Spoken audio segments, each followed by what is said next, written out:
오늘은 야고보서 마지막 설교 시간입니다.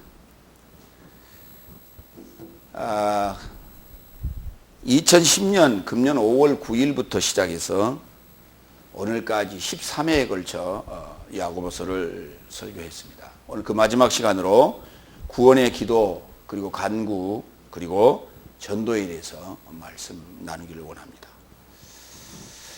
야고보서는 사도 야고보, 곧 예수님의 젖동생이며 사도인 야고보가 12지파에게 보낸 편지의 내용이었습니다.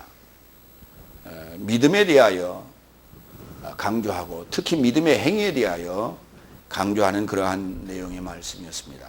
오늘 이제 구원에 대한 그 마무리로서 기도하고 간구하고 또 전도함으로써 그 구원을 이루라고 하는 간절한 야고보의 권면과 소원이 오늘 담겨 있음을 우리는 믿습니다. 그 첫 번째 대지로 야고보서 5장 13절로 15절 말씀 가지고 고통 중에 기도하고 즐거울 때 찬송하라, 이런 제목으로 말씀 나누겠습니다. 먼저 13절 첫 번째 읽겠습니다. 너의 삶 안에 누가 고통스러우냐 그는 기도하라, 누가 즐거워하느냐 그는 찬송하라. 여기 고통스러울 때 우리가 기도하라 했습니다. 고통스럽다라고 하는 단어는 카코파테오라고 하는 단어인데요, 카코, 악으로 인하여 고난받는 그러한 고통을 얘기합니다. 이 고생이라고도 하고 이제 고통이라고도 하는 이 고통에 대해서 여러 가지 고통이 우리가 인생살이에 있겠습니다만은 악과 연관하여 받는 고통, 악과 관련된 그러한 고통에 대해서 말하는 것입니다. 디모데후서 2장 8절로 9절에 보면 바울의 고백을 들을 수가 있는데 읽겠습니다. 나의 복음을 조차 다윗의 씨에서 나시고 죽은 삶에서 일으킴을 받으신 그리스도 예수를 기억하라. 복음 안에서 내가 행악자같이 결박되기까지 고생하였으나 하나님의 말씀은 결박당하지 않았느니라. 바울이 복음을 전하면서 받은 고통을 얘기하고 있습니다. 내가 복음 안에서 행악자같이 결박되기도 했다고 합니다. 그러나 하나님의 말씀은 결코 결박당하지 않았다는 얘기입니다. 이때 복음 때문에 받는 고통을 오늘 얘기하고 있는데, 이 카코파테오를 당할 때에 기도하라고 얘기합니다. 이때 기도하는 거예요. 복음과 관련된, 생명과 관련된, 하나님과 관련된 악과 대치된 이런 상황에서 우리가 기도해야 됩니다. 그 기도는 뭘까요? 주기도를 얘기합니다. 모든 기도의 내용은 함축되어 있습니다. 주기도입니다. 오늘 우리가 그러면 복음을 전하면서 받는 이 고통은 무엇 때문에 주어진 고통인가? 바다를 항해하는 그 배가 풍랑에 의하여, 바람에 의하여 고통을 당할지라도 그 바람이 없다면 돛을 이용할 수 없고 배는 나아가지 않습니다. 그러므로 이 고통이라고 하는 것은 우리가 구원의 그 포구를 향해서 전진하는, 항해하는 배가 나아가게 하는 바람과 같다. 그러나 그 바람이 좀 적당하게 불었으면 좋겠는데 그렇지 아니하고 때로는 배가 뒤집힐 정도로 불 때도 있고 때로는 불지 않을 때도 있고 때로는 순풍으로 우리에게 올 때도 있는 것입니다. 이와 같은 여러 가지 상황들을 우리가 고통이라 얘기하는데 그때마다 기도하라는 것입니다. 그래서 속히 이 배가 그 구원의 피안의 포구에 도달할 수 있게 해달라고 하는 요청이겠죠. 마태복음 5장 44절에 예수님께서 직접 하신 말씀입니다.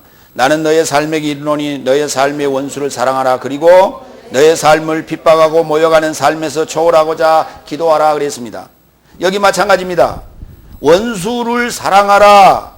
너의 삶을 핍박하고 모여가는 삶에서 초월하고자 기도하라. 여기 초월한다고 하는 것은 거기서 내가 빠져나오는 것도 아니요, 그걸 피해가는 것도 아니고 그 상황을 모면하는 일이 아니라는 것입니다. 그를 통해서 내가 이 핍박을 받고 원수를 만나고 모욕받는 이 상황을 통해서 내가 업그레이드 된다는 것입니다. 초월된다는 것입니다. 초월이라고 하는 건 업그레이드, 다 같이 업그레이드. 예, 한 단계 한 단계 업그레이드 되는 거예요. 스트레스 받고 또 고통과 고난을 통해서 내가 한 단계 성숙하는 것입니다. 어린아이들이 성장하는 모습을 바라보게 되면 반드시 감기라고 하는 것을 통해서 성장하는 모습을 우리는 보게 됩니다.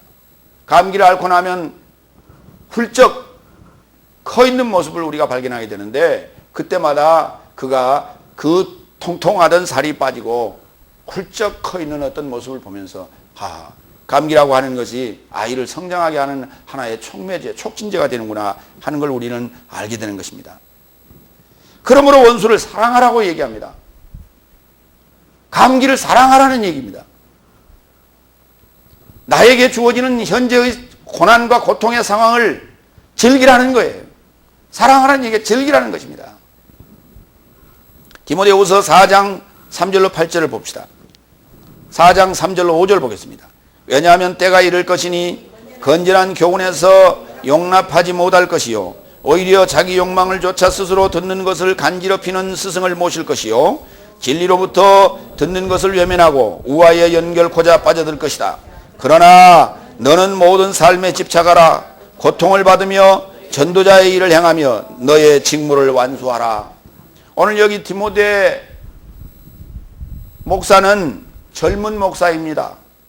젊은 사역자를 남겨두고 저 옥중에서 보내는 바울의 편지죠.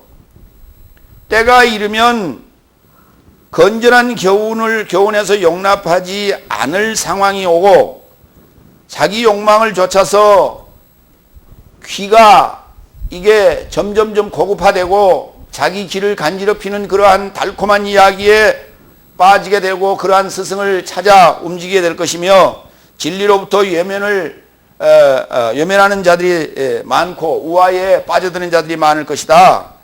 이렇게 되면 젊은 사역자의 입장에서 우라가 치밀 것이고 또 따돌림을 받고 왕따당하는 입장, 그러한 상황이 올 때에 울분이 넘칠 것이다. 그러나 너는 모든 삶에 침착하라. 그런 고통과 외로움이 올지라도 그 고통을 참아야 된다라고 얘기합니다. 오늘 우리의 현실과 흡사합니다. 그럴지라도 우리는 참아내야 됩니다. 전도자의 일을 해야 됩니다. 그리고 우리의 직무를 완수해야 되는 것입니다. 이 상황을 우리는 즐겨야 되는 것이에요. 이 상황을 사랑해야 된다고 얘기합니다. 누가 고통스러우냐? 기도하라고 요구합니다. 그 기도에 힘을 입어 우리는 한 걸음 한 걸음 앞을 향해서 나아가는 것입니다. 누가복음 18장 10절로 13절에 보면 두 사람의 기도하는 모습이 나옵니다. 오늘 여기에서 이 기도의 모습을 바라볼 때 어떤 자의 기도가 우리에게 합당한지를 여러분이 분별하시기 바랍니다. 두 사람이 기도하러 성전에 올라가니 하나는 바리새인이요 하나는 세리라. 바리새인은 자신을 향하여 서서 기도하여 가로되 하나님의 나는 남은 삶 곧 토색 불이 간음을 하는 삶과 같지 아니하고 이 세리와도 같지 아니함을 감사하나이다. 나는 일해에 2번씩 금식하고 또 소득의 11조를 드리나이다. 세리는 멀리 서서 원치도 못하고 눈을 들어 하늘을 우러러 보지도 못하고 가슴을 치며 가로되 하나님이여 죄인인 나에게 불쌍히 여기옵소서 하였느니라. 두 사람의 기도를 보면 확연히 차이를 느끼게 되는 것입니다. 오늘 여기서 고통을 당하는 자가 누굽니까? 바로 세리의 상황을 우리는 볼 수가 있는데 바로 그 고통을 주는 자가 누굽니까? 바로 바리새인이었습니다. 상대적 빈곤감입니다. 상대적 박탈감입니다. 여기에서 오는 이 고통이라고 하는 거예요. 하나님 앞에 할 수 없다라고 하는 비교되는 하나의 어떤 모습, 이거를 통해서 우리가 진정 하나님께 올리는 그 기도가 이 세리의 기도와 같은, 세리가 돈이 없어서 지금 그러겠습니까? 세리가 왜 돈이 없어서 바리새인보다 11조를 못 하겠습니까? 생각을 해봅시다. 11조를 안 하고 나서, 그러면 아까워서 안 하고 나서 오늘 기도하는 상황에서 그걸 뉘우쳐서 오늘 이렇게 기도를 했다는 얘기입니까? 아닙니다. 오늘 여기 세리는 어떠한 자입니까? 텔루스라고 하는 것을 거두러 다니는 자입니다. 다시 말해서 하나님 나라의 생명의 그 알곡들을 거두러 다니는 자입니다. 고통 중에 있는 자들을 거두러 다니는 자입니다. 그러나 많지 않았습니다. 드릴 것이 없었습니다. 거둬진 게 없었습니다. 그래서 성전에서 바리새인과 대조되는 기도를 드리게 되는 것입니다. 나를 불쌍히 여기옵소서. 이 기도라고 하는 것은 뭡니까? 무엇을 향하여 소원하는 것입니다. 내가 풍족하고 여유 있고 내가 의로우면 기도라고 하는 것은 그건 기도가 아니에요. 자랑이죠. 내가 기도한다는 것은 부족하기 때문에, 힘들기 때문에, 고통스럽기 때문에 기도하는 것입니다. 내가 이렇게 했습니다, 저렇게 했습니다라고 하는 것은 자랑인지 기도가 아닌 것입니다. 오늘 우리는 이와 같은 자랑과 같은 기도를 해서는 안 된다는 것이에요. 누가복음 22장 44절로 46절을 볼까요? 예수님께서 기도하는 모습입니다. 예수께서 힘쓰고 애써 더욱 간절히 기도하시니 땀이 땅에 떨어지는 핏방울 같이 되더라. 기도 후에 일어나 제자들에게 가서 슬픔을 인하여 잠든 것을 보시고 이르시되 어찌하여 자느냐, 시험에 들지 않게 일어나 기도하라 하시니라.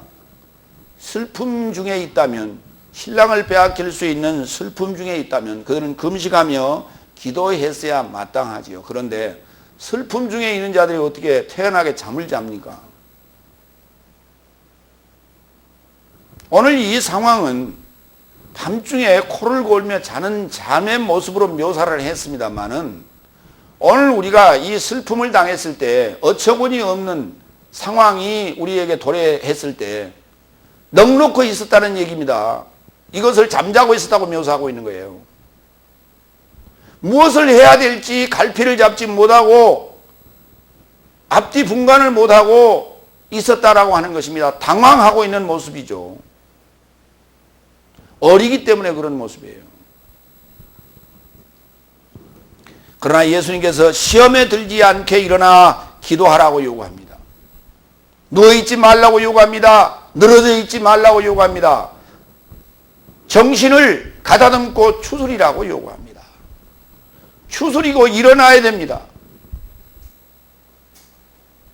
넋놓고 있는 그 모습을 오늘 잠자고 있다고 묘사하고 있는 것입니다. 오늘 우리가 어려운 상황, 황당한 일을 당할 때 이런 경우가 있지요. 넋을 놓고 있습니다. 그래서 될 일 하나도 없습니다. 지나간 일, 벌어진 일은 이미 벌어진 거예요. 다가올 일을 준비해야 됩니다. 이것이 살아있는 자의 모습이에요. 그걸 안 하고 있어서 될 일이 하나도 없습니다. 반대의 얘기입니다. 즐거워하느냐? 찬송하라. 즐거운 일이 있을 수 있습니다. 반대로 우리에게. 즐거운 일. 즐겁다라고 하는 것은 뭐냐면 이런 거예요. 유띠메오. 다 같이 유띠메오. 예, 좋은 분노라고 하는데요. 예, 좋다라는 유라는 단어와 분노, 띠모스라는 단어가 합쳐진 거예요. 격앙된 거예요. 응? 예, 맥박이 빨라지고 호흡이 빨라지고 기뻐서 어쩔 줄을 모르는 이런 상황이에요. 기뻐 날뛰는 그러한 모습. 그 기뻐 날뛰는 모습, 그 상황일 때 하나님께 찬송하라는 거예요. 다윗이 그랬습니다. 하나님의 법궤, 여호와의 법궤가 들어올 때 그는 바지가 내려간지도 모르고 뛰며 하나님께 찬송했어요. 기뻐 날뛰며. 오늘 우리가 기쁜 일을 당할 때, 맥박이 빨라질 때 하나님께 찬양하라는 거예요. 찬송하라는 거예요. 사도행전 27장 22절로 25절에 이 내용이 유띠메오라고 하는 단어가 나오는데요. 살펴보도록 합니다. 내가 너희를 구원하노니 이제는 안심하라. 이 안심하라는 단어가 유띠메오예요. 그러니까 이 단어가 즐거워하라는 얘기입니다. 너희 중 생명에는 아무 손상이 없겠고 오직 배뿐이니라.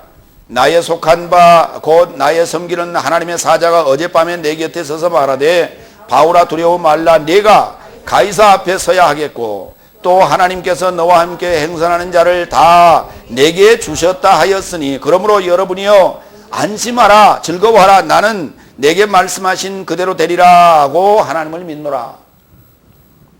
이제 사도행전 27장은 바울이 로마 군인들에 의하여 잡혀서 지금 판결을 받으러 로마로 가는 과정에서 그 지중해를 건너가는 그 그레데 섬 앞에서 유라굴로라고 하는 광풍, 동쪽에서 부는 그 광풍인데요. 갑자기 일어나는 그 광풍을 만나서 배가 파선을 하는 그런 상황에서 지금 그 화급한 상황에 배 안에서 그 선원들에게 지금 바울이 얘기하는 거예요. 그때 이 안심하라 그래요. 그 지금 두렵고 떨리고 배가 지금 파선할 수 있고 때로는 죽을 수밖에 없는 그러한 위급한 상황에서 누군가가 지금 이 얘기를 하고 있다 이 말이에요. 근데 이 얘기를 하고 있는 자가 누구냐면 죄인이에요. 지금 잡혀가는 죄인이 오늘 지금 하나님께서 나에게 보여줬다는 거예요. 그러니 너희가 유띠메오하라는 거예요.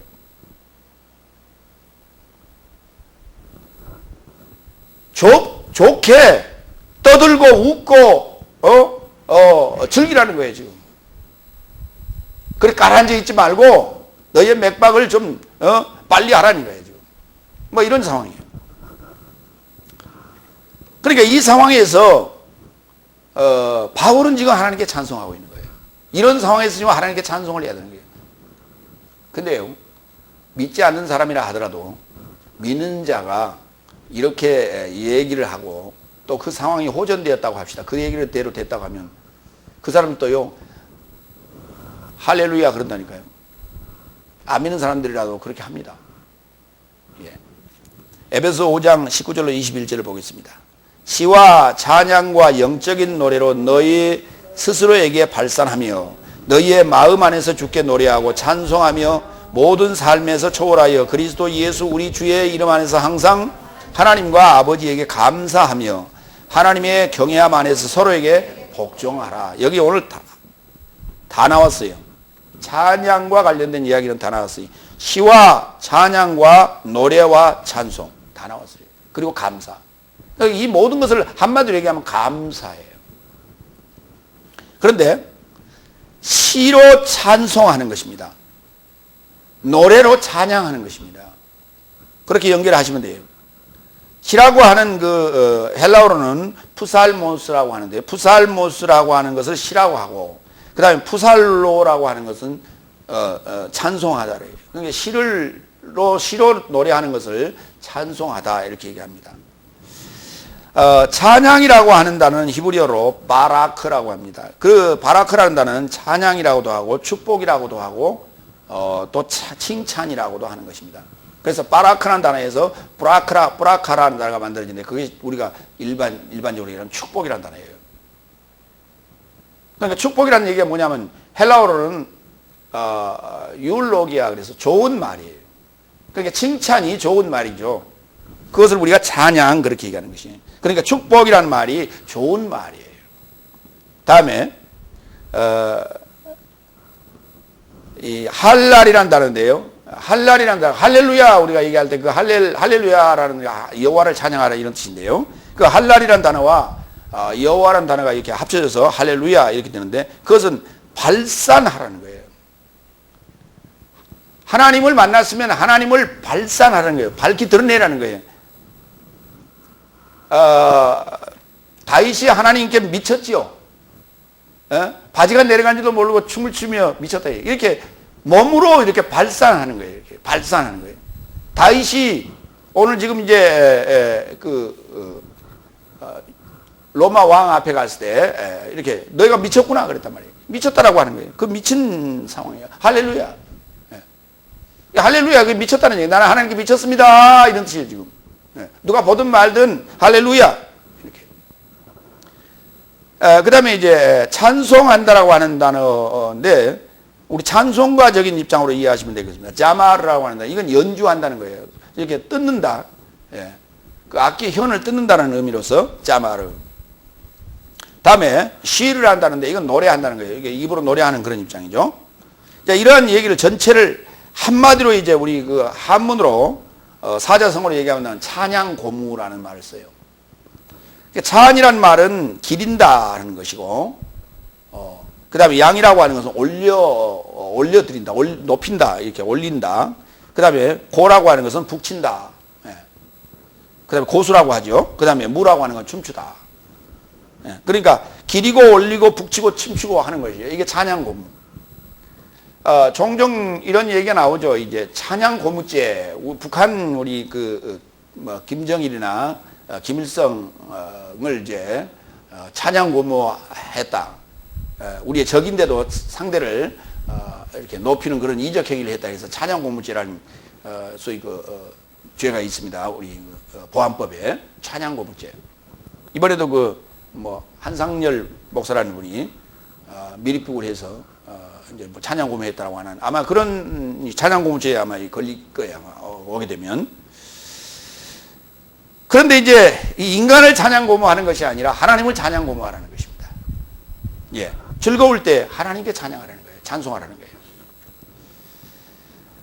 14절 가겠습니다. 너의 삶 안에 누가 병들었느냐? 그는 교회의 장로 삶을 초청하여 주의 이름 안에서 그를 기름으로 바르고 그를 위하여 기도하라 그랬어요. 여기 이제 병들었다라고 하는 게 육신의 병일 수도 있고 정신의 병일 수도 있습니다. 두 가지 병을 우리가 다 같이 취급해 줘야 됩니다. 그러나 더 중요한 문제, 육신의 병이라고 하는 문제는 사실 과거에 이렇게 성경이 기록되던 이 시절에는 병원이 그렇게 많지 않았습니다. 그리고 병원에 가도 잘 치료도 되지 않았습니다. 그러나 지금은 병원이 얼마나 잘 발달되어 있습니까? 그렇기 때문에 육신의 병에 관해서는 병원에 가는 게 좋습니다. 그런데 육신의 병이 아닌 병은 우리가 정신병원에 간다고 해결되는 것도 아니라는 거예요. 그렇기 때문에 그 병이 들었을 때, 정신의 병이 들었을 때 교회의 장로를 초청하라는데, 여기 장로라고 하는 것은 직분상 장로직을 얘기하는 게 아닙니다. 목사가 장로요. 집사가 장로일 수 있어요. 장로라는 말은 이제 나이가 많은 자, 연장자라는 얘기입니다. 그런데 빛을 많이 받은 자를 우리가 장로라고 부릅니다. 그리고 믿음의 선진들이라고 하는 그 표현도 믿음의 선진이 아니라 믿음의 장로들이라고 제가 말씀드린 바 있습니다. 그러니까 믿음이 좋은 자 중에 연장자를 우리가 장로라고 생각하시면 됩니다. 그를 초청하여 주의 이름 안에서 그를 기름으로 바르고 그를 위하여 기도하라고 얘기합니다. 기름이라고 하는 그 단어는 엘라이온이라고 하는데 이거는 올리브를 얘기하는 것입니다. 올리브를 얘기하는 것이고 그 다음에 기름을 바른다라고 하는 단어는 알레이포라고 하는데 이건 기름지게 하라는 거예요. 기름지게 그렇게 바르라, 연합하라, 기름과 연합하라 그런 얘기입니다. 그러면 이제 기름 바르는 상황이 어떤 때 기름 바르는 상황이 였는가 성경 안에서 우리가 좀 찾아보도록 합니다. 마태복음 6장 17절로 18절을 볼까요? 그래서 금식하는 너는 머리에 기름을 바르고 너의 얼굴을 씻으라. 사람들에게 내가 금식하는 것이 보이지 않게 하려면 오직 은밀함 안에 계신 내 아버지께 하라. 그러면 은밀함 안에서 보시는 내 아버지께서 드러남 안에서 내게 떼어주실 것이라 그랬어요. 뭔가 금식할 때는 받을 게 있다는 것입니다. 그런데 받을 게 있는데 금식하는 모습을 들키지 않게 하라는 거예요. 이웃 누군가가 알아차리지 못하게 하라는 거예요. 왜냐하면 혹시나 뺏어갈지 모르기 때문에, 눈치챌지 모르기 때문에 은밀함 안에 보시는 주께서 만 알 수 있도록 은밀한 자와의 깊은 대화라는 거예요. 그렇기 때문에 누군가가 보지 않게 알아차리지 못하도록 하라는 거예요. 이것은 존귀한 어떤 귀한 어떤 것을 받게 된다는 것인데 그 상황이 뭐냐 그랬더니 신랑을 빼앗길 때에 금식하라고 성경은 얘기하고 있습니다.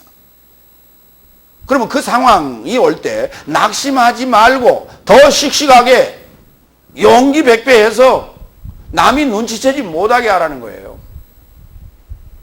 이게 금식이에요.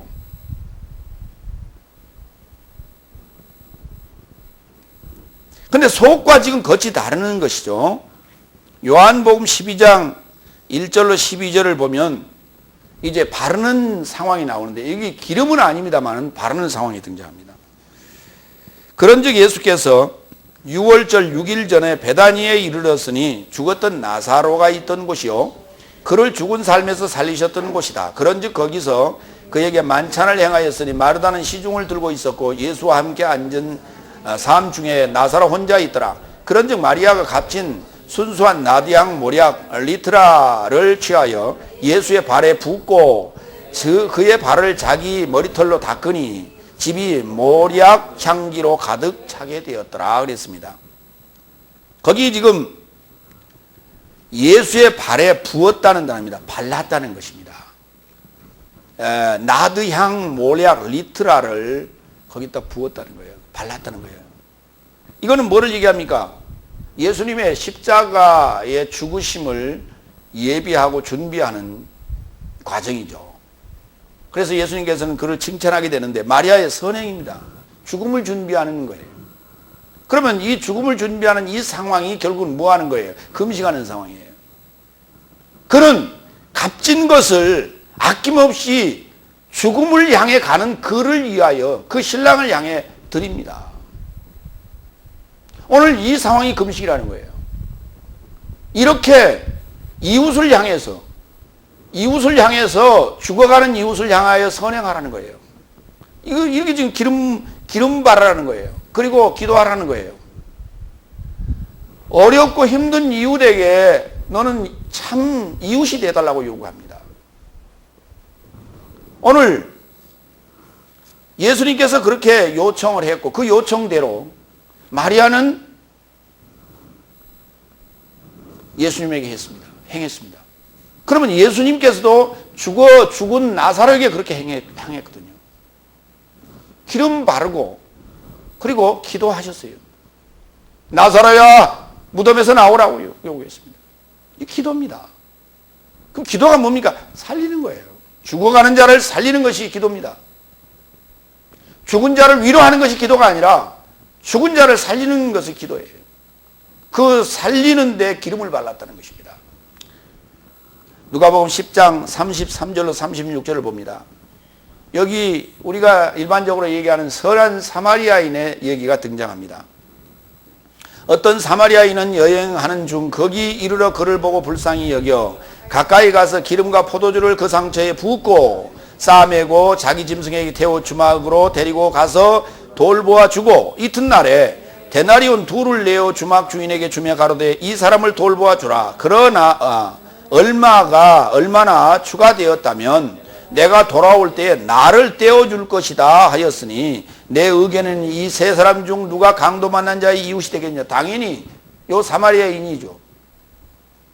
죽어가는 그 이웃을 향하여 선한 일을 하는데 반드시 기름을 붓고 상처를 싸매고 그를 데려다가 데나리온을 줬어요. 데나리온이라고 하는 게 뭡니까? 하나님의 형상과 하나님의 글이 있는 것을 줬다는 것입니다. 그런데 그것이 뭐냐면 둘을 줬다는 것은 두 증인의 지금 행각이에요. 단순히 오늘 지금 육체에 난 상처를 치유하는 그런 행위가 아니에요, 지금. 그런데 여기 뭐라 그러냐면, 개역성경에는 뭐라 했냐면, 부비가 더 들었거든. 내가 돌아올 때에 갚으리라 그렇게 돼 있어요. 그러나, 원어 성경을 살펴봤더니 뭐라고 돼 있냐면, 얼마나 추가되었다면, 그랬어요. 더 들었다면, 내가 돌아올 때 나를 떼어줄 것이라고 그랬어요. 나를 통째로 드리겠다는 거예요. 나를 주겠다는 거예요, 나를. 내가 줄 게 그것밖에 없어. 내가 다 줬어. 내가 지금 2데나리온 있는 거 다 줬고, 지금 나머지 내 몸뚱아리 하나 남았는데 이것까지 다 주겠다는 거예요. 그러면 이 이자가 누굽니까? 바로 예수님의 모습이죠. 예수님께서 제자들에게 그의 살과 피를 먹게 하고 또 마시게 했지 않습니까? 오늘 이 비유는 눈에 보이는 선행을 하지 말라는 얘기가 아니라 당연히 해야 되겠죠. 미국에는 선한 사마리아인이라고 하는 그 법이 있어요. 그 뭐냐 하면 만약에 그 사고를 당했거나 위급한 상황에 놓여 있는 그 버려진 사람이 누군가가 도움을 줬다면 당연히 살 수 있었는데, 그걸 지나치는 사람이 그걸 행하지 않았다면, 전화를 안 했거나 아니면 응급조치를 안 했거나 아니면 그 사람을 도와주지 않았거나 했는데 그 지나간 사람이 있었다, 그걸 누가 목격했다 그러면 그는 선한 사마리아인의 삶을 살지 않았다고 해서 그 법에 저촉을 받게 돼 있어요. 근데 우리나라 사람들은 그런 법이 없잖아요. 때로는 그 지금 선행을 하려다가 덤태기를 씌우는 그런 상황이 벌어질 수도 있어요. 그렇기 때문에 보면서도 지나가면서도 그냥 번쩍번쩍하고 지나간다.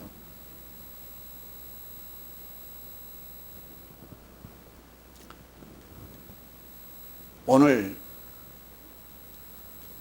사고를 당해서 강도를 만나서 그렇게 누워있는 그 자의 모습이 육신의 모습일 수도 있고 또 우리 이 목숨의 모습일 수도 있습니다.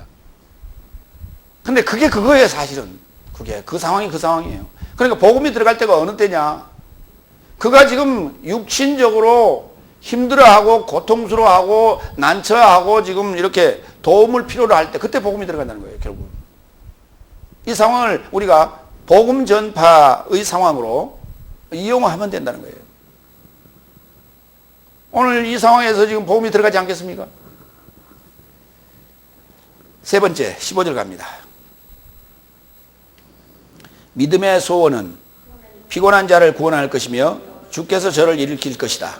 비록 그가 죄의 삶을 행한 자일지라도 그가 주께 노임을 받을 것이다. 오늘 15절의 결론이 뭐라 하냐면 믿음의 소원은 그랬어요. 그러면 앞에 지금 나오는 우리가 고통 중에 기도하는 상황, 즐거워할 때 찬송하는 상황, 병들었을 때 기름을 바르고 기도하는 이 모든 상황들을 우리가 믿음과 연관짓지 아니하고는 이건 얘기할 필요가 없다는 거예요. 믿음의 소원으로 지금 전체를 묘사했습니다. 피곤한 자를 구원할 것이며 주께서 저를 일으킬 것이다. 일으킨다라고 하는 것은 뭐냐면 이거 죽은 자를 살리시는 상황입니다. 비록 그가 죄의 삶을 행한 자일지라도 그가 주께 노임을 받을 것이다. 죄로부터 해방을 받을 것이라고 하는 상황입니다. 그렇기 때문에 반드시 우리가 기도하고 찬송하고 그리고 병든 자에게 기름 바르고 기도하라는 거예요.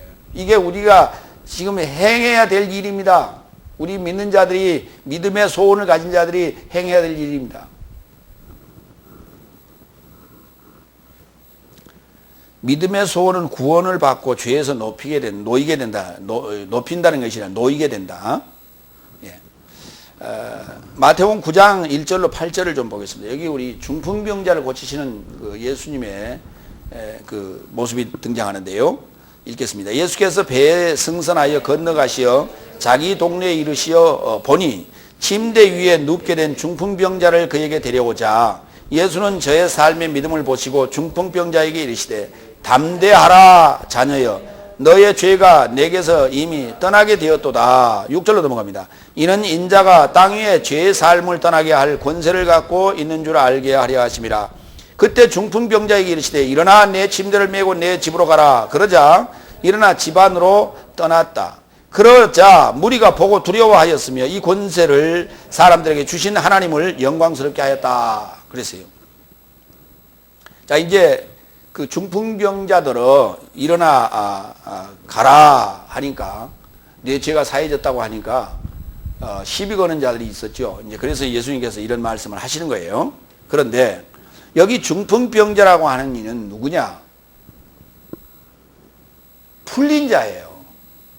사지가 풀린 자를 중풍병자라고 하는데, 중풍병이라고 하는 것은 어떻게 오느냐면 뇌졸중을 얘기합니다.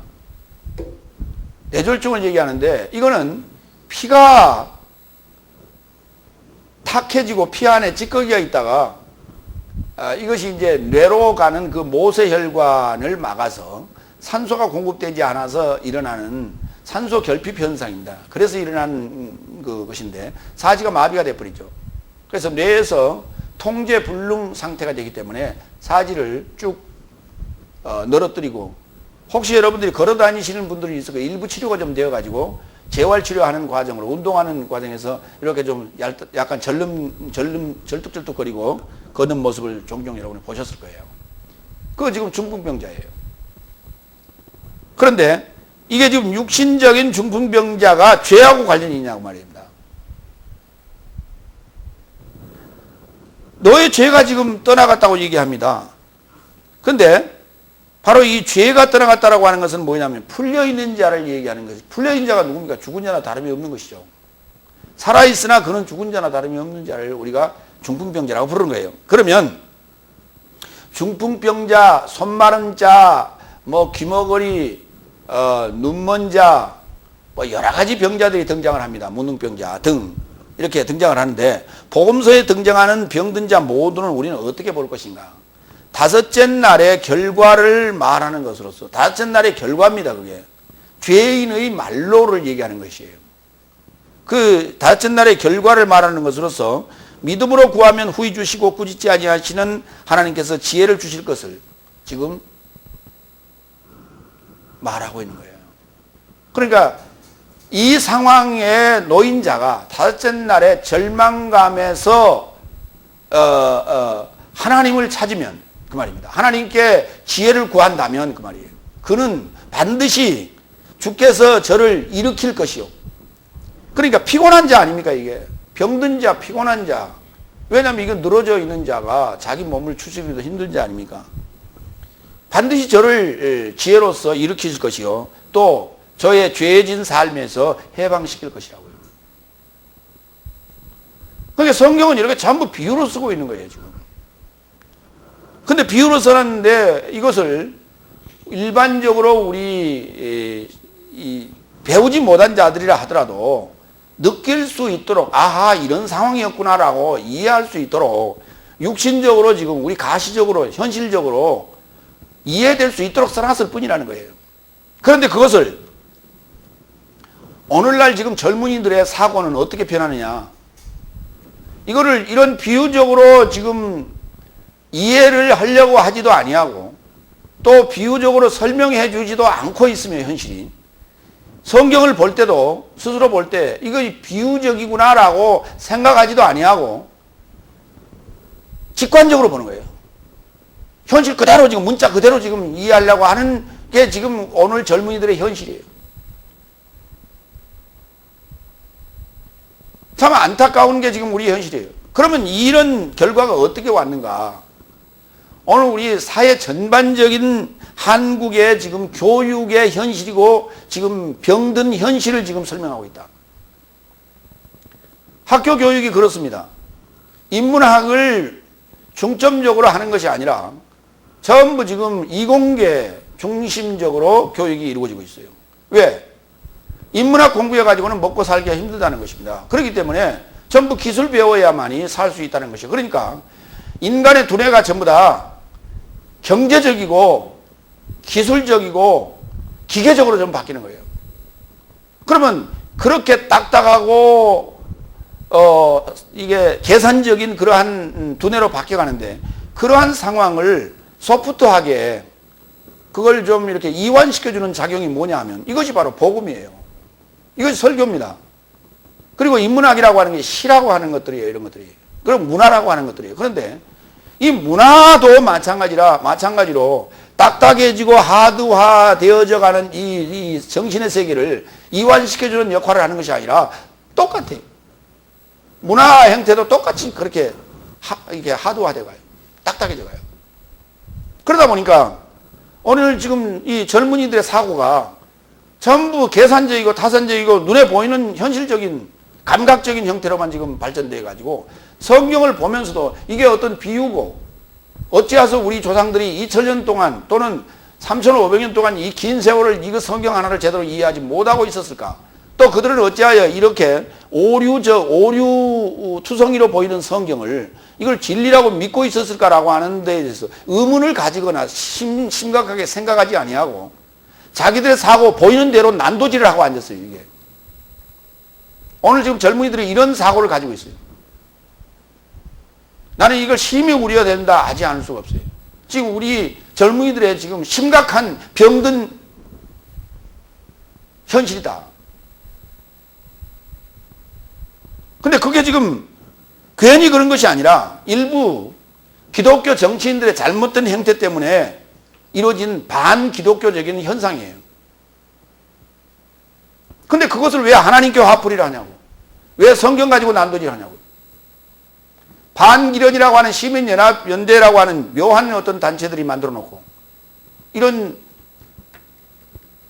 망측한 일들을 하고 있어요, 지금. 오늘 우리 그리스도인들이 좀 정신 차려야 되고, 목회자들이 강단에서 성경을 설교할 때 좀 차원 있게, 차원 높게, 비유로, 생명의 비밀을 여는데 초점을 맞춰서 설교를 좀 해야 된다는 거예요, 지금. 이게 그렇지 아니하고 지극히 감각적이고 눈에 보이고 자랑거리, 간증거리, 누가 어떻게 해서 부자 됐네, 누가 어떻게 해서 출세했네라고 하는 이런 감각적인 설교가 판을 치고 앉고 있기 때문에 성도들 사고가 그리하고 교회를 이해하는 차원이 그리하고 세상이 교회를 바라보는 눈이 저기는 깊은 어떤 도의 길이 있다고 생각하지는 않는 거예요, 지금.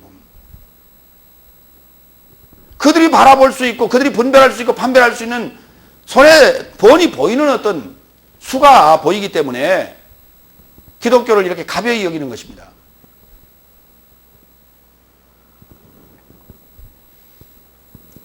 다시 말해서 지금 오늘 기독교의 모습이 오늘 여기 중풍병자의 모습과 다를 바가 없다 이 말이에요. 유럽 지금 기독교가 그렇습니다. 미주의 기독교가 지금 이 중풍병자의 이미 길을 그들은 넘어서 버렸어요. 오늘 한국 기독교가 지금 이 길을 가고 있다요. 오늘 우리가 여러분들이 지금 해야 될 일이 얼마나 지금 막중한가라고 하는 거예요, 지금. 두 번째 대지로 넘어갑니다. 야고보서 5장 16절에서 18절. 소원하는 의인의 간구는 힘이 있다. 이런 제목으로 말씀 나누겠습니다. 16절 다 같이. 너의 삶은 서로에게 범죄한 삶을 자백하고 서로의 삶에서 초월하여 치료받고자 소원하라. 의인의 간구는 역사하는 힘이 있느니라. 그렇습니다. 바로 오늘 우리가 해야 될 일이 바로 이 일이에요. 범죄를 자백함으로 약해진 몸에서 우리가 초월하여 치료받을 수 있다는 것입니다.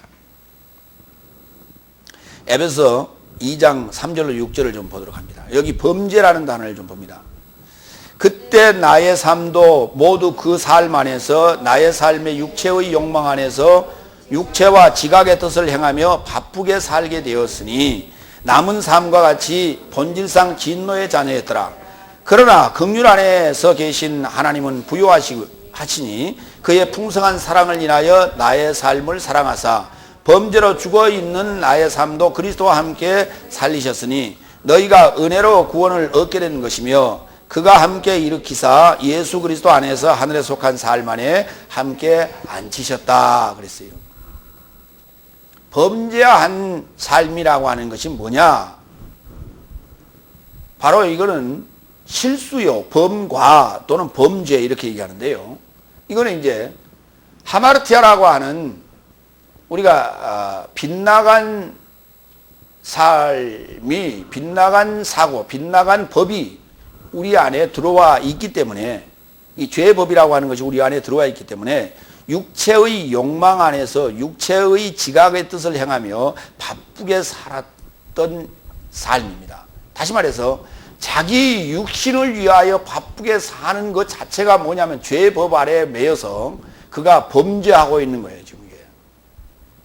범죄가 뭐냐 했더니 보통 그 사는 자체가 실수 덩어리예요. 하나님을 몰라보고 하나님을 모르는 본질상 진노의 자녀, 다시 말해서 뱀의 자녀요 사탄의 자녀로서의 삶을 살고 있는 그 모습을 우리는 범죄라고 해요. 근데 그 범죄라고 하는 그 파라푸토마라고 하는, 파라푸토마라는 말은 무슨 말이냐면 이렇게 자빠졌다 이 말이에요. 자빠졌다. 네. 자빠졌고 있네 이 말이에요. 우리 일반적으로 그게 우리가 빈둥거리고 있거나 사람 구실을 제대로 못하고 있다 우리가 자빠졌다고 표현하지 않습니까? 이게 파라푸토마라고 하는 단어인데요. 이걸 범죄라고 했어요. 범죄 상황이라고 하는 것은 본질상 우리가 진노의 자녀로 있을 때는 범죄 상황인데 그 범죄로 우리는 죽어 있었다고 얘기합니다. 이 죽어있는 자들이 서로를 자백하여 서로의 삶에서 초월해야 됩니다. 그렇기 때문에 기도와 간구라고 하는 것이 그만큼 중요한 거예요, 우리에게. 나의 실수를 반성하고 늘 자백할 줄 아는 이 삶이 나를 한 걸음 더 나아가게 하고 나를 업그레이드 시키는 아주 중요한 촉매제라고 하는 것입니다. 이것이 내 자신을, 이 죽은 범죄로 죽어있는 내 자신을 치유하는 치료약이에요. 이게. 기도와 간구하지 않는 자가 그는 죽어있는 자예요.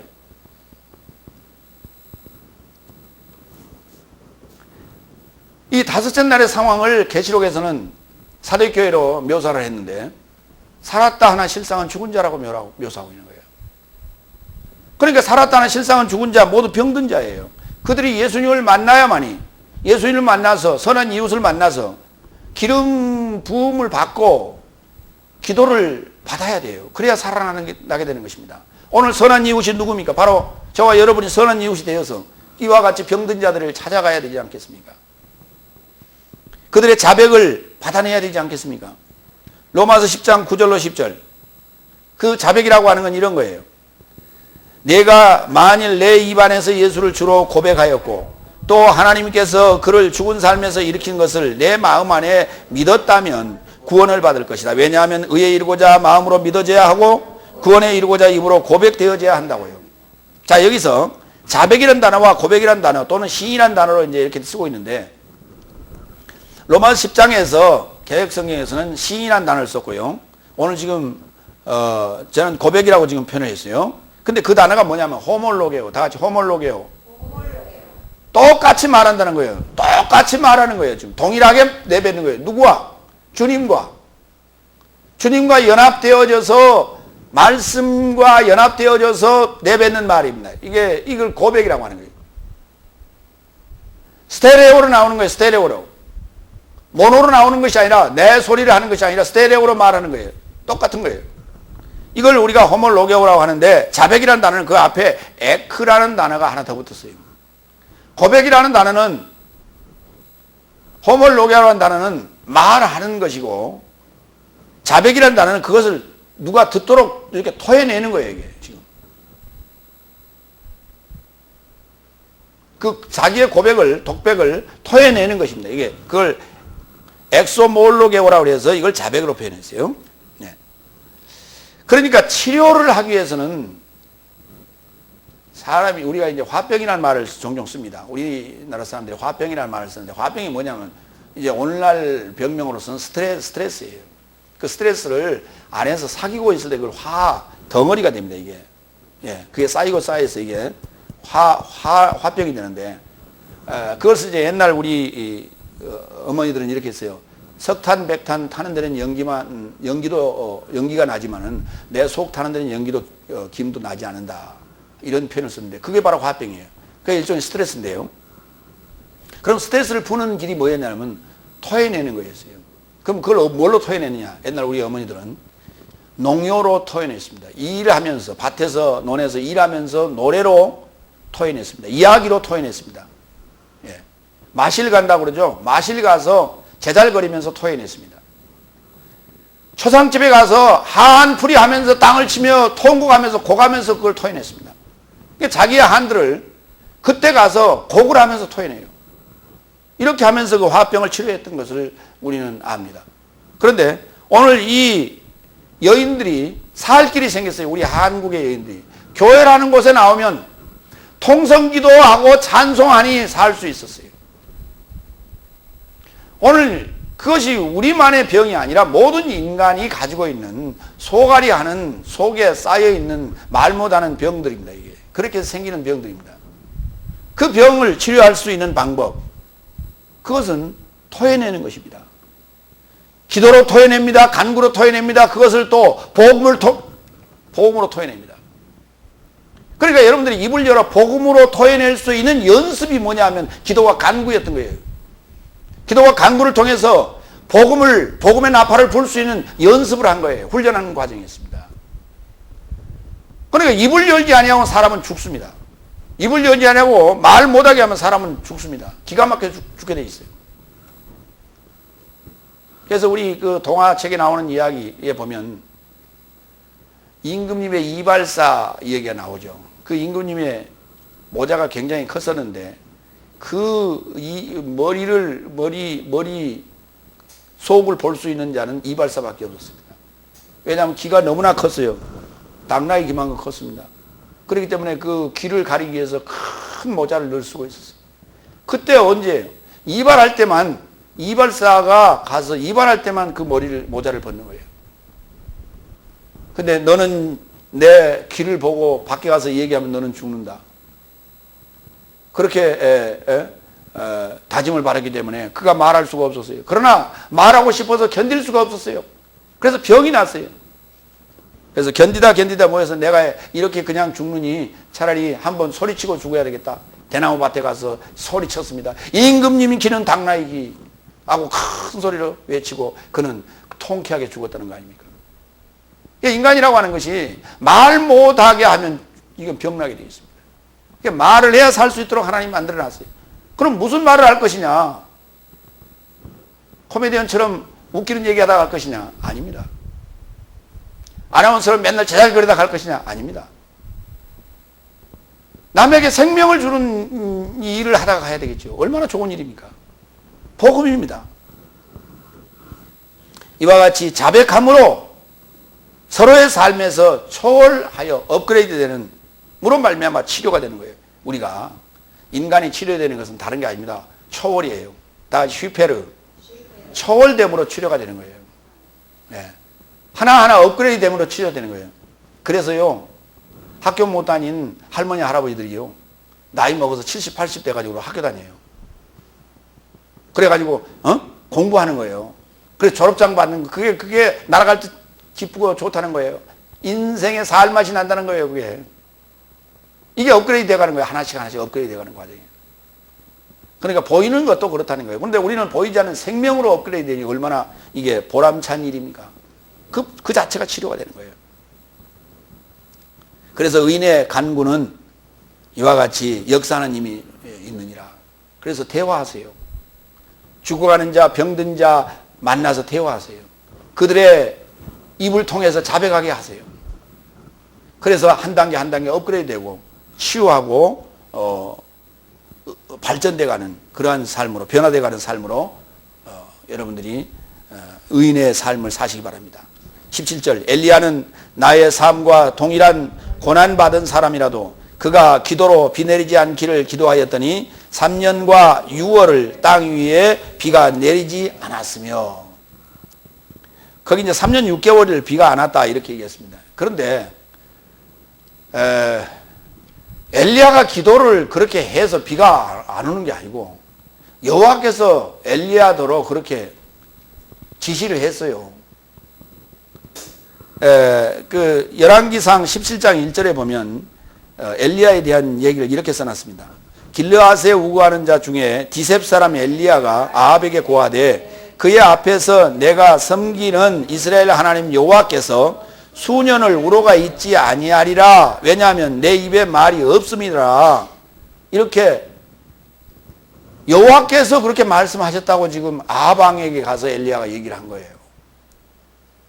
그래 오늘 개혁성경 보면 조금 이상하게 좀 번역이 해놨어요. 그래서 7절에 가면 땅에 비가 내리지 아니하므로 얼마 후에 그 시내가 말랐다고 이렇게 얘기합니다.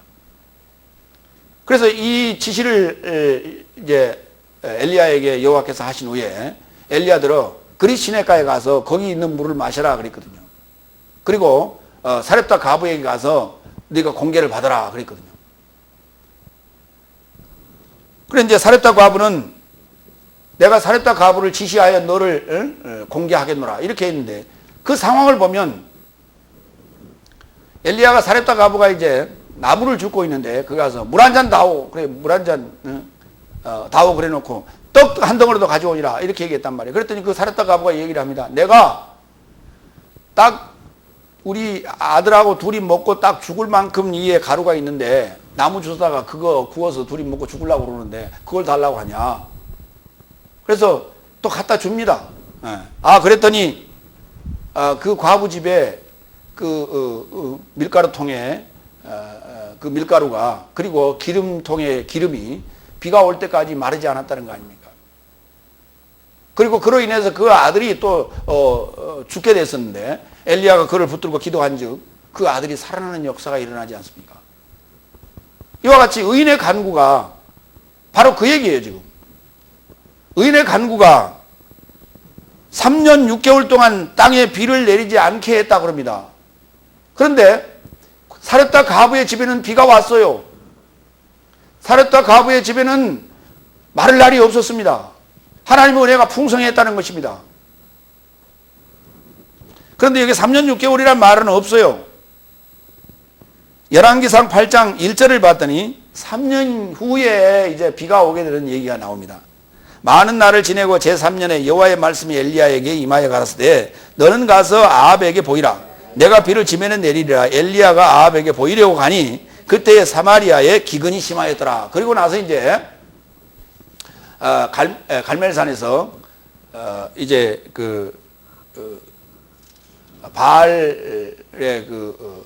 바알 신을 섬기는 자들하고 대결을 하죠. 그래서 여호와의 불이 내려와서 엘리야의 그 재물을 다 태우는 역사가 있게 됩니다. 그런데 여기 이제 이걸 3년 걸렸다 이렇게 이제 열왕기상 18장 1절에 기록을 하고 있습니다. 그런데 왜 야고보는 3년 6개월이라는 말을 썼을까?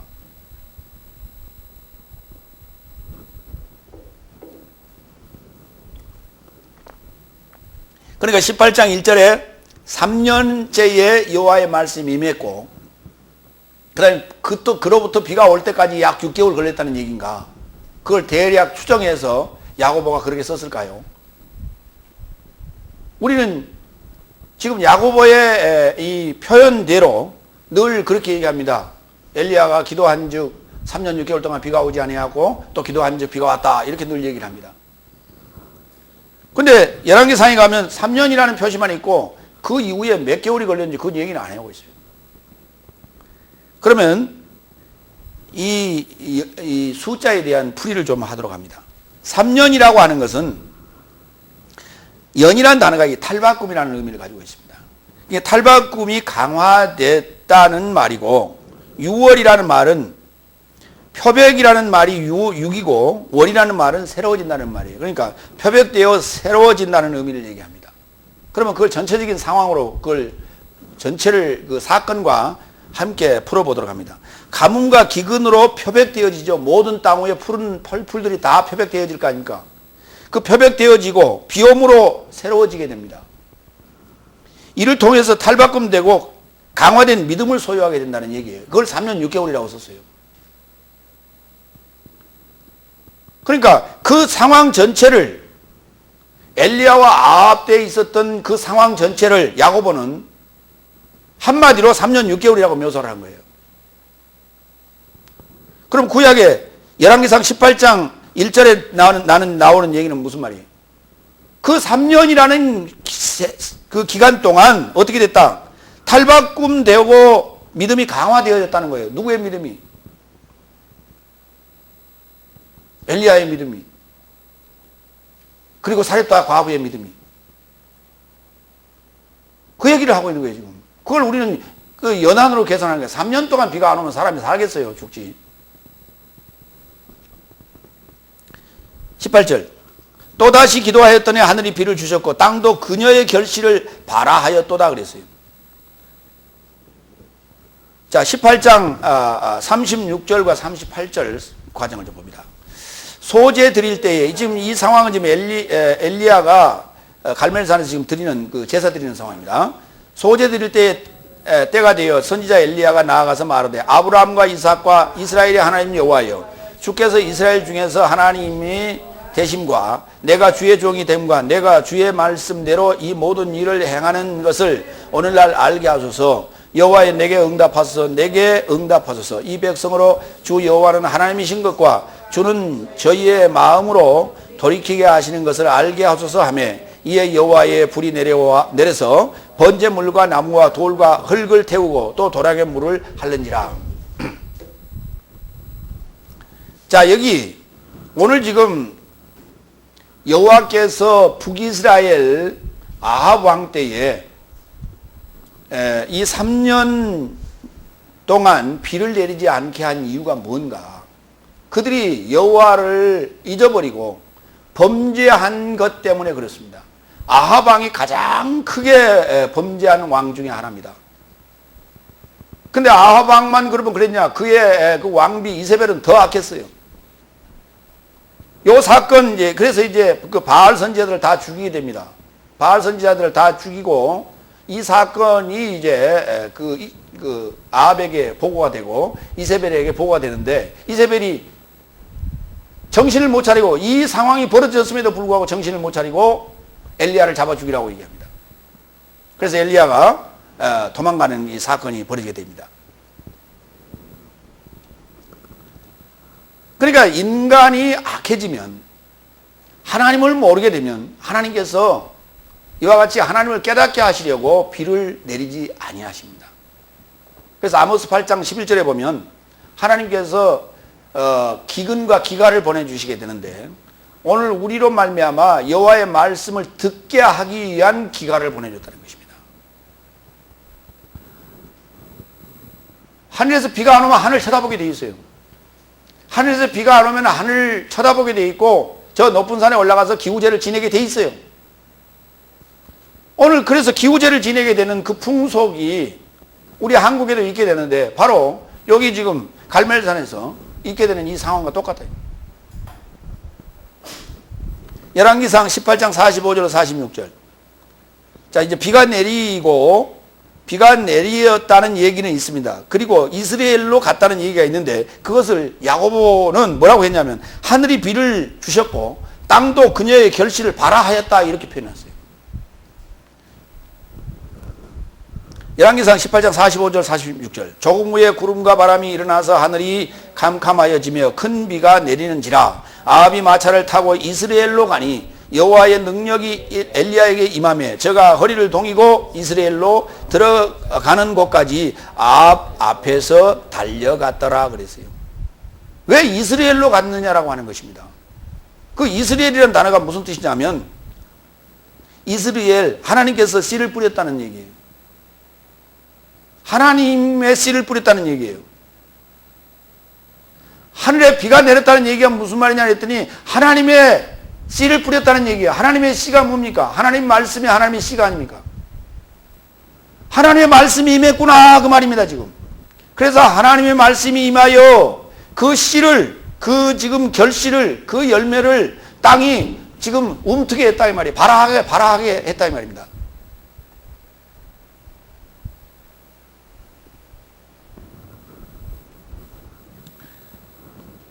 이것을 지금 그러니까 열왕기상은 전부 비유로 써놔버렸어요. 3년 후에 이렇게 해놓고 또 이스라엘로 들어가는지라 이렇게 해놨다. 그거를 야고보 사도는 그걸 설명한 거예요. 3년 6개월이라고 또 그것도 설명을 하면서 또 비유로 써놨어요. 또 이스라엘은 풀어놨어요. 그녀가 결실을 발하였다 이렇게. 우리 개역성경은 뭐라고 써요? 그분을 땅이 열매를 내었느니라 그래놨어요. 열매를 낸 게 아닙니다. 결실을 내기 위한 발화가 시작된 거예요. 열매는 첫 열매인 그리스도로 나타나게 됩니다. 그렇기 때문에 아직 열매가 나타나지 않았어요. 그렇기 때문에 그 열매를 발화하였던 것입니다. 세 번째 대지로 넘어갑니다. 야고보서 5장 19절 20절. 미혹받은 자를 되돌리라. 자, 이제 지금까지 우리가 구원의 기도와 간구와 전도에 대한 얘기를 했습니다. 예, 이제 전도에 대한 얘기입니다. 예. 그러니까 기도와 간구에 대한 얘기를 했고, 그 다음에 이제 전도에 대한 얘기를 하겠습니다. 19절. 나의 형제 삶이여 너의 삶 안에 누가 진리로부터 미혹받았는데 누가 그를 되돌렸다면 그 말이에요. 여기 나의 형제 삶이여 라고 지금 언급을 합니다. 그 나의 형제된 삶이 누굴까요? 야곱의 12지파를 얘기합니다.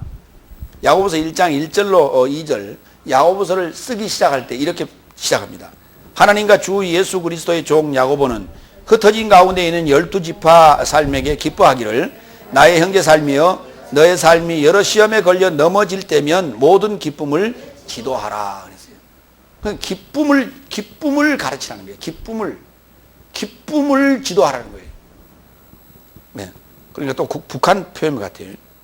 네. 지도하라. 그런데 여기 흩어진 12지파에게 지금 편지를 하는 이 이유, 그러면서 그들을 형제 삶이라고 부르며 누가 진리로부터 미혹받아 방황하고 있는데 그를 되돌렸다면 그 말이에요. 그러면 당연히 되돌려야 될 이유가 있는 거예요. 계시록 21장 11절로 13절. 이 12이라고 하는 수는 하나로 뭉쳐져야만 구원이 이루어지는 수가 됩니다. 저와 여러분이 다 12이 하나가 되어야만이 구원이 이루어지는 숫자입니다. 그래서 12지파, 12사도, 계시록은 12이라는 단어가 많이 등장합니다. 근데 그 12이라는 단어가 어디 등장하느냐? 12지파를 언급할 때 7장에서 언급이 되고요. 그 다음에 계시록 21장에서 언급이 돼요. 새 예루살렘 성의 모습을 묘사할 때 전부 12로 묘사해놨어요. 그 12이 한 성을 형성할 때, 하나의 성전을 만들어냈을 때 이것이 바로 구원입니다. 저와 여러분이 구원이 이루게 되는 거예요. 그렇기 때문에 당연히 흩어져 있는 12지파를 모아야 되는 것이고, 당연히 흩어져 있는 자 중에 진리로부터 미혹된 자가 있다면 당연히 돌이켜서 12이 하나가 돼야 구원이 이루어지는 거예요. 그러므로 저와 여러분도 흩어진 우리의 형제들을 찾아 모아야만이 나의 구원을 이룰 수가 있게 되죠. 이 원리가 그렇게 되어 있습니다. 자, 21장, 계시록 21장 11절로 13절 봅니다. 하나님의 영광이 있음에 그 성의 빛이 지극히 귀한 보석 같고 벽옥과 수정같이 맑더라. 크고 높은 성곽이 있고 12문이 있는데 12 천사가 있고 그 문들 위에 이름을 썼으니 이스라엘 12지파의 이름들이라. 동의 세 문, 북편의 세 문, 남편의 세 문, 서편의 세 문이라 그랬는데요. 이 상황이 바로 12이 144천을 이룹니다. 12 곱하기 12가 되면 144가 되는데요. 12문에 12천사가 있고 12지파가 있는데 12천사와 12지파가 곱하기가 되면, 결합이 되면 이 말입니다. 결합이 되면, 더하기가 아니라 결합이 되면 144가 됩니다. 그래서 144천이 되는데 그 144천을 일반적으로는 14만 4천이라고 번역해 놨죠. 14만 4천이 아니라 144천이 됩니다. 그 144천이 뭐냐? 새 예루살렘 성의 지금 어떤 단위예요, 이게. 그러니까 12와 12가 곱하기 되어서 144천이라는 단위를 이루었을 때에 그것을 새 예루살렘 성, 곧 하나님의 신부라고 얘기한다 이 말입니다. 이 상황을 구원이라고 말하는 거예요. 그 다음에 20절. 그의 길에 미혹에서 죄인을 되돌린 자는 사망에서 그의 목숨을 구원할 것과 죄진 삶에 가득한 것을 그가 덮을 것임을 너의 삶은 알라. 그의 목숨을 구원하는데 바로 144천이 되면 그 목숨을 구원할 수 있어요. 죄진 삶에 가득한 것을 덮을 수 있는 상황도 빛이 되고 새 예루살렘 성이 되면, 다시 말해서 하나님의 신부가 되면 이 상황도 그가 할 수 있어요. 그러니 너의 삶은 그걸 알라고 요구합니다. 지금. 그러면 그 상황을 더 볼까요? 계시록 21장 14절로 17절. 그 성의 성곽은 12기초석과 어린 양의 사도의 12 이름을 가진다. 나와 함께 전하는 자가 그 성과 그 문들과 성벽을 청량하려고 금갈대를 가졌더라. 그 성은 네모로 놓였는데 그의 길이는 넓이와 크기가 같은지라. 12천 스타디온에 연결된 그 갈대로 그 성을 청량하였더니 장과 광과 고가 일치하더라. 그 성을 청량하며 144 규빗이니 사람의 분량 곧 천사의 분량이라 그랬어요. 여기 144천이라고 하는 새 예루살렘 성의 문의 상황이 언급이 됐고요. 그 단위가. 그 다음에 성곽의 단위를 또 청량을 했더니, 그러니까 길이와 넓이를 단위가 12천 스타디온이. 그리고 그것과 그 다음에 12 이름과 또 이렇게 결합을 시켜서 또 성곽, 성벽 전체가 144 규빗이라는 단위로 나타납니다. 그러니까 144천이라는 문과 144 규빗이라고 하는 이 상황으로 나타나야만이 성곽이, 그래야만이 이게 하나님의 신부 또는 새 예루살렘 성이라고 묘사된단 말이에요. 근데 그게 누구냐 그랬더니 새 예루살렘 성이요, 하나님의 신부가 누구냐 그랬더니 사람이래요. 어떤 사람이냐 그랬더니 천사인 사람이랍니다. 그럼 천사인 사람이 누굴까요? 부활시의 모습입니다.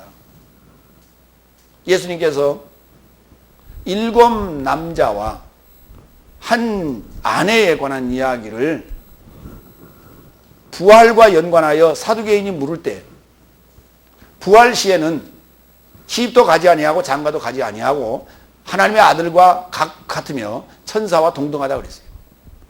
하나님의 하나님의 아들이요, 천사가 누굽니까? 바로 144 규빗입니다.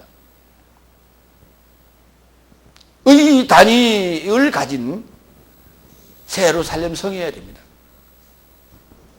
그리고 새 예루살렘 성의 단위가 144 규빗이며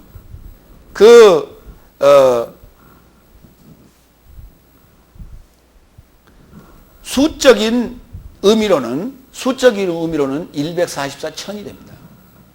그러면 그 분량이라고 하는 144천이나 144 규빗이라고 하는 그 단위가 도대체 뭡니까? 열둘이라고 하는 것부터 풀겠습니다. 열둘이라는 말은 부하게 탈바꿈되었다는 의미입니다. 그럼 12기초석, 부하게 탈바꿈된 기초석, 부자로 탈바꿈된 기초석, 12 이름, 부하게 탈바꿈된 이름, 12천, 부하게 탈바꿈된 본성의 경기장, 스타디온. 당연히 그럼 뭐 해야 돼요? 경주해야 되는 자죠. 복음을 증거하는 경주자예요. 144 규빗. 100이라는 말은 아담에게서 나왔다는 말이에요. 죄로부터 나왔다는 말이에요. 40이라는 말은 부함이 묶였다는 것이고 또 사람은 또 묶였다는 것이에요. 규빗이 뭡니까? 8이요. 그러니까 사람과 사람이 12천이 모여서 전부 다 결합됐다는 것이에요. 8과 8이 전부 연결되고 동짜고 있는 모습이에요. 어깨 서로 연결되는 그런, 이걸 뭐라고 그래요? 어깨동무하고 있는 그런 모습이에요. 전부 다 결합되어 있는 모습. 스트림 짠다고 그러죠? 그러한 모습이에요. 경기장에서 우리가 스트림 짜는 거 있죠? 예. 그런 모습이에요.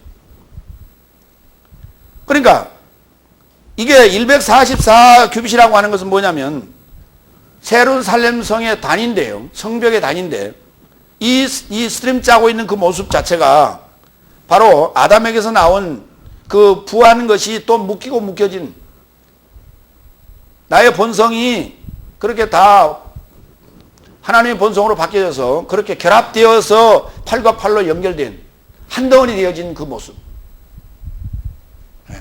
그럼 그게 무슨 모습일까요? 그렇게 콜로세움 같은 그러한 그 스타디움으로 이렇게 결합되어 있는, 원형 경기장처럼 결합되어 있는 그게 뭘까요? 면류관입니다. 그것이 바로 면류관이에요. 면류관의 모습을 보세요. 그렇게 되어 있잖아요. 금이 이렇게 하나로 어우러져 있는 모습이에요. 이것이 바로 면류관이에요. 열둘이라고 하는 그 왕의 면류관의 모습으로 여러분이 그리스도 앞에 신부로 나타나야 돼요. 오늘 지금 야고보 사도는 이 얘기를 지금 하고 있는 거예요. 지금 마지막에. 다시 말해서 계시록을 지금 또다시 이렇게 풀고 있는 거예요. 계시록 21장을. 야고보는 야곱의 헬라어식 표기입니다. 그 표기 야곱의 헬라식 표기 이름으로서 이삭의 아들입니다. 야곱. 그리고 예수님의 젖동생이며 사도이며 12지파의 아비로서 그 12지파를 축복했고 형제로서 믿음의 행위를 권면함으로써 구원에 이르는 길을 오늘 제시하고 있다. 이 야고보의 권면이 결코 가벼이 우리가 들어서는 안 될 아주 깊고도 깊이 있고 또 믿음의 행위로서 당연히 구원의 열매인 그 면류관 곧 144규빗의 그 단위에 우리가 도달하는 하나님의 신부 곧 예루살렘 성이 될 것을 우리에게 권면하는 아주 깊은 내용의 말씀이었다 하는 말씀으로 오늘 야고보서 전체를 마감합니다. 기도하겠습니다.